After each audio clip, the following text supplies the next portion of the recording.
শুভ অপরাহ্ন।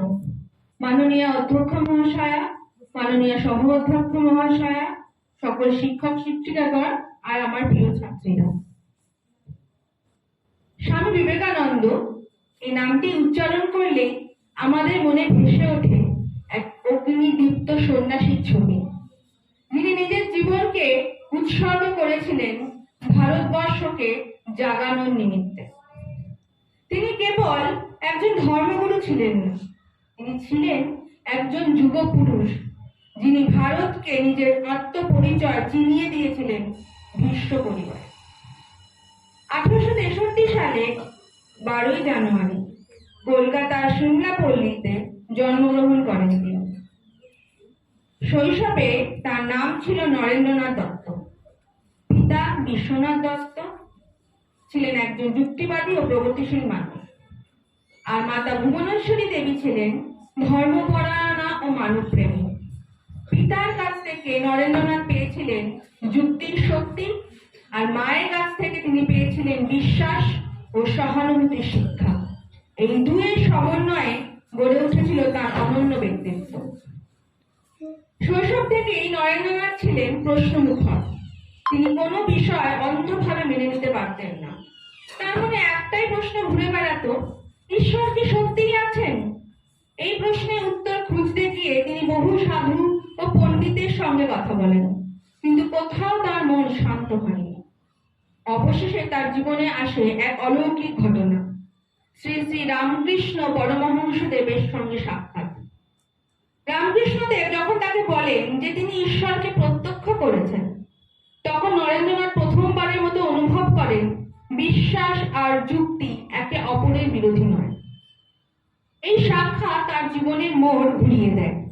গুরুর সান্নিধ্য থেকে তিনি উপলব্ধি করেন আধ্যাত্মিকতা মানে সংসারবিমুখতা নয়, বরং মানুষের প্রতি গভীর ভালোবাসা।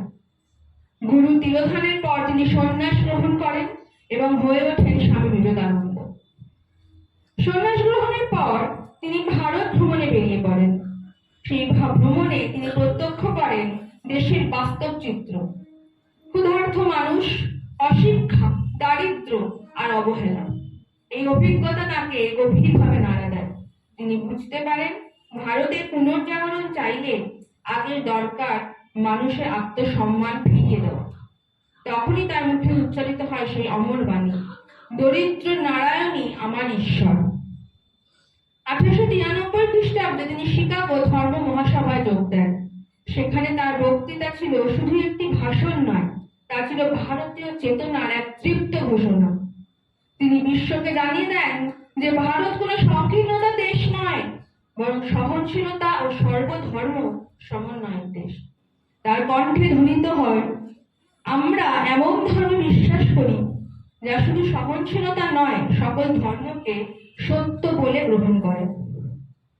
এই বক্তৃতার পর স্বামী বিবেকানন্দ বিশ্ববাসীর কাছে পরিচিত হয়ে ওঠেন, কিন্তু খ্যাতি ও সম্মান তার লক্ষ্য ছিল না। তিনি ফিরে আসেন নিজের দেশের মানুষের কাছে। 1897 সালে তিনি রামকৃষ্ণ মিশন প্রতিষ্ঠা করেন।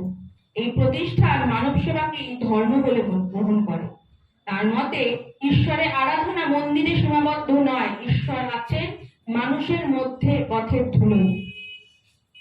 স্বামী বিবেকানন্দ ছাত্র ও যুব সমাজকে দেশের ভবিষ্যৎ বলে মনে করেন।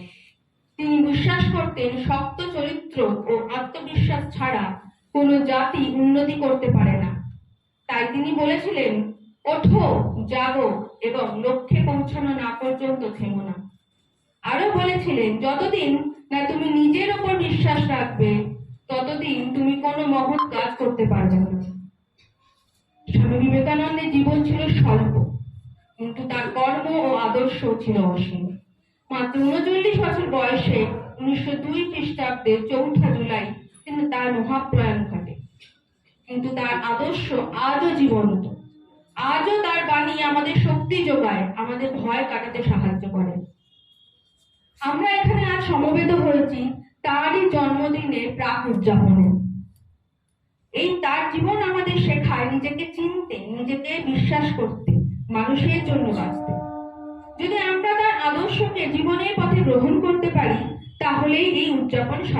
এই বিশ্বাস নিয়ে তিনি বেঁচে আর এই বিশ্বাস নিয়েই আমাদের এগিয়ে চলতে হবে।